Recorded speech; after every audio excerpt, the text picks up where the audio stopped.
faridatun ala kulli muslimin. Mencari ilmu itu merupakan kefarduan bagi seluruh orang muslim. Kemudian wawadhi'ul ilmi inda ghairi ahlihi ka muqallidil khanaziril jauhar wal lu'lu'a wal dhahaba. Dan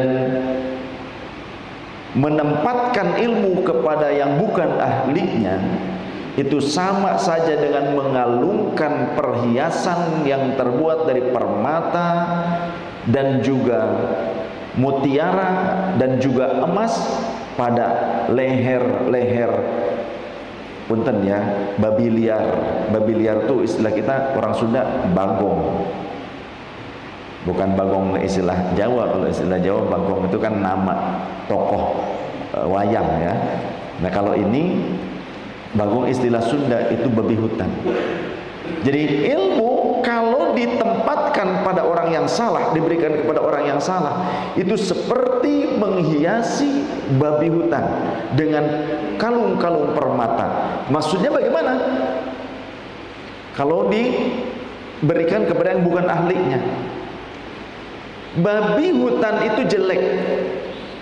Babi hutan itu dinilai buruk, najis, perilakunya juga buruk, kadang juga sering memakan kotoran. Babi itu sering memakan kotoran sendiri ya, buruk pokoknya, perilakunya buruk. Hal yang buruk, subjek. Babi itu subjek. Kalau itu dianalogikan, diganti menjadi manusia, artinya manusia yang sangat buruk, yang batinnya itu penuh dengan najis, kekotoran batin, sifat-sifat dan akhlak yang buruk, perilaku-perilaku yang buruk, pemahaman yang buruk dan semacamnya. Kemudian diberikan ilmu kepadanya, tapi dia bukan orang yang ahli mengamalkan ilmu, maka niscaya orang-orang awam akan memandang orang tersebut begitu indah, atau akan memandang orang tersebut seolah-olah ahli agama, padahal dia bisa menyesatkan. Ya, kan ilmunya ilmu agama, seperti orang alim, tapi nyatanya justru menyesatkan. Sehingga bisa saja berfatwa ngaji kepada satu habib yang bodohnya alim maksiat itu lebih baik dibandingkan ngaji kepada 70 ulama yang alim dan mengamalkan ilmunya. Itu contoh seperti hadis ini ya, punten-punten, itu doktrin sesat. Orang yang gak mau kerja supaya punya uang.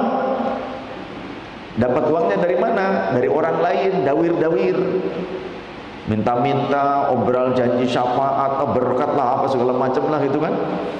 Nah, sama persis dengan hadis ini. Seperti itu contohnya. Atau ketika orang ini mendapatkan terjemahan Quran, mempelajari terjemahan hadis secara otodidak tanpa punya guru mursyid yang bersilsilah muttasil kepada Rasulullah, pemahaman gurunya ternyata orang tersebut tidak tepat, otodidak juga gurunya, maka ketika dia sudah mendapatkan dalil Quran, dalil hadis, orang ini akan menyangka atau menuduh orang-orang yang alim sekalipun sebagai orang yang tersesat. Ya, orang seperti ini belajar otodidak, gurunya juga seperti itu, tidak punya sanad ilmu sampai Rasulullah, akhirnya malah menyalah-nyalahkan orang yang pemegang sanad ilmu,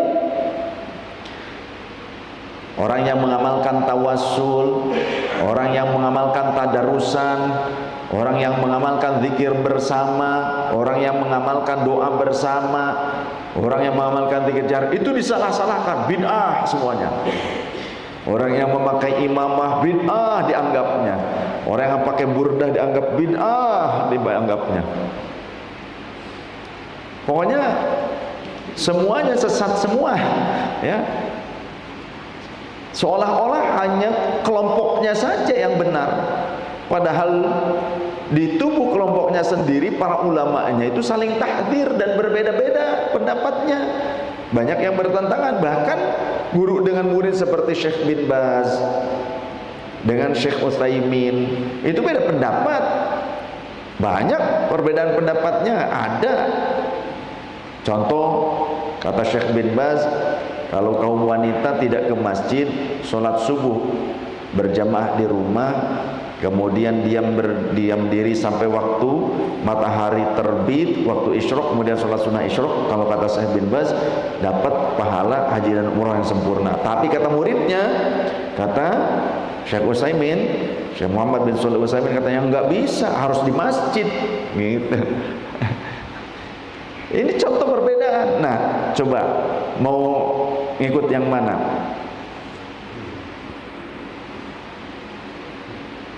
Jadi sedangkan kepada orang lain mereka akan mendoktrin bahwa kelompok mereka yang terbaik, yang terbenar. Tapi ketika diajak diskusi ilmiah langsung pakai kitabnya, menghindar. Mana buktinya sahabat Jabir menggunakan diksi ahmak, menggunakan diksi, mohon maaf, goblok gitu ya bahasa kitanya, bahasa cowoknya gitu kan, goblok gitu. Tapi bahasa Arabnya ahmak.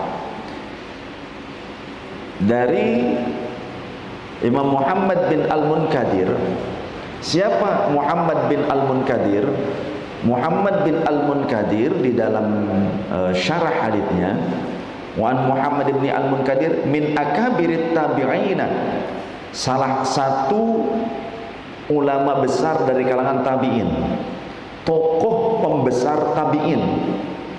Ini perawi ulama dari kalangan tabi'in. Wa kana mustajabud da'wati, dan beliau adalah orang yang terkenal mustajabah doanya. Ini dalam syarah haditsnya nih ya. Dalam syarah haditsnya.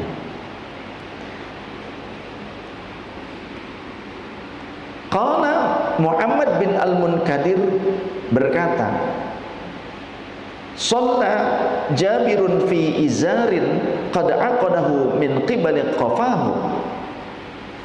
Sayyidina Jabir bin Abdullah pernah sholat hanya menggunakan satu kain sarung yang diikatkan di dua pundaknya. Maksudnya diikatkan dua ujung kain sarung kemudian dimasukkan ke leher sehingga bagian pundaknya itu tertutup. Bagian pundaknya tertutup, ya. Wathiyabuhu mawdu'atun 'alal mishjabi. Sedangkan pakaiannya ini masih bahasa Arab, ini di sini Arab juga ya. Ini Sahih Bukhari ini. Ini yang saya buka Fathul Bari. Dan pakaiannya justru malah disimpan di apa ya? Digantungkan, bukan digantungkan. Kalau peci disimpan di tiang tuh ada kayu ya, kemudian di apa itu namanya, pokoknya digantungkan lah begitu ya, di apa, disangkutkan. Nah itu yang lebih tepat. Sedangkan pakaiannya disangkutkan pada kayu, pada cabang kayu, seperti ranting kayu yang kemudian dijadikan tiang atau patok. Jadi pakaiannya malah disangkutkan di patok. Kita udah ngerti lah patok yang ngerti ya, bukan patok kuburan, bukan. Jadi ada cabang pohon yang kemudian ditancapkan dijadikan patok, malah disimpan di situ. Faqala lahu qailun, lantas ada salah seorang yang bertanya, tusalli fi izarin wahidin, kenapa sahabat Jabir sholat hanya dengan menggunakan selembar kain sarung saja?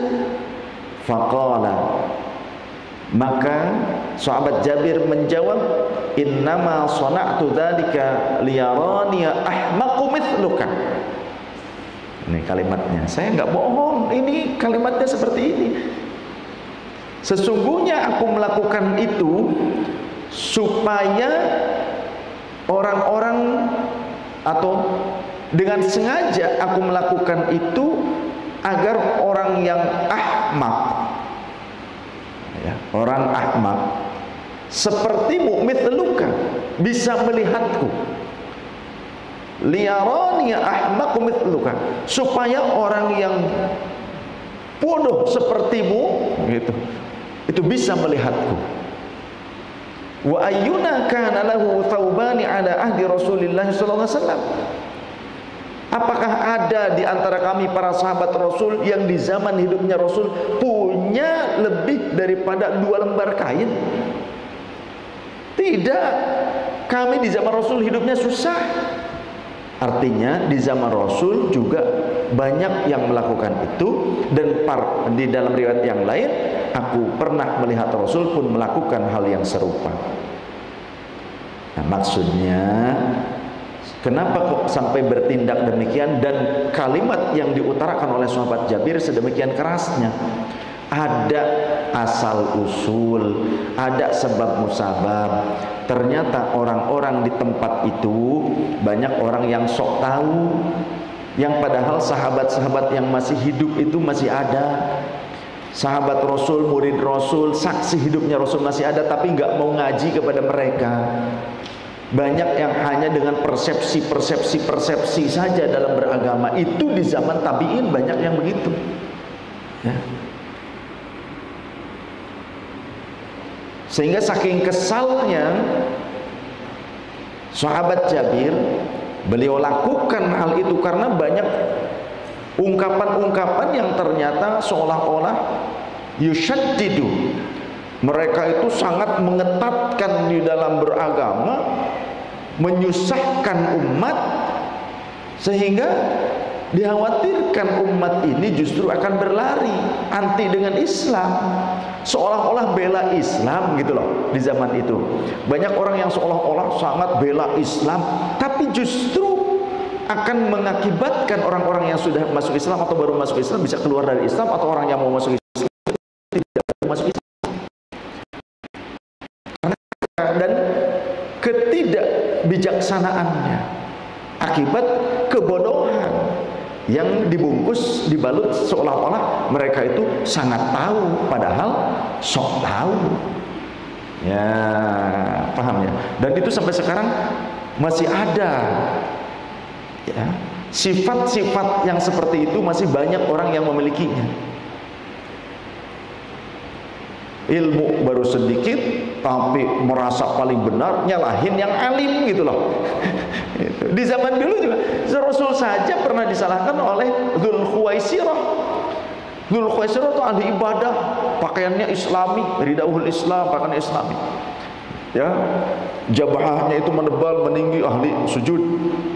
Janggutnya tebal, ahli sunnah. Matanya cekung seolah-olah dia itu ahli qiyamul lail. Tulang pipinya menonjol, dia itu ahli saum. Tapi menuduh Rasul tidak berbuat sesuai dengan aturan Allah. Ke Rasul saja berani menuduh. Itu di zaman Rasul, umat yang sezaman dengan Rasul, ke Rasul saja berani menyalahkan, berani menuduh Rasulullah SAW tidak sesuai dengan aturan Allah, berbuat bid'ah, seolah-olah gampangannya gini, "Hai Muhammad, engkau telah berbuat bid'ah," seolah-olah begitu. Di zaman Rasul itu, dan bukan cuma Dzul Khuwaisirah.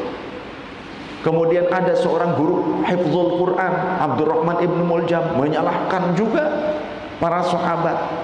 Sahabat disalah-salahkan, sekelas menantunya Rasul, orang alim Imam Ali karramallahu wajhah, sampai dibunuh.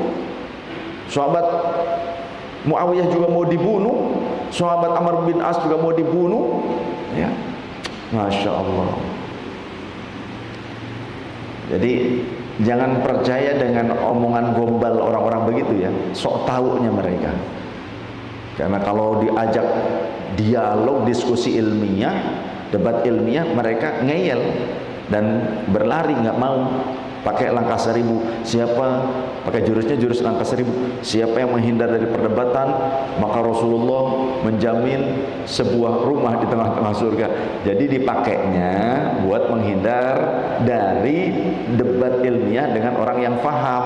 Tapi kalau yang dihadapinya orang-orang awam, mereka akan berupaya mendebat. Mereka yang duluan justru mendebat. Ada orang awam, kamu kenapa begini? Kamu kenapa? Kamu ya nggak boleh haram bid'ah dan sebagainya. Emang begitu senangnya. Kalau ketemu dengan orang alim, nggak berani mereka.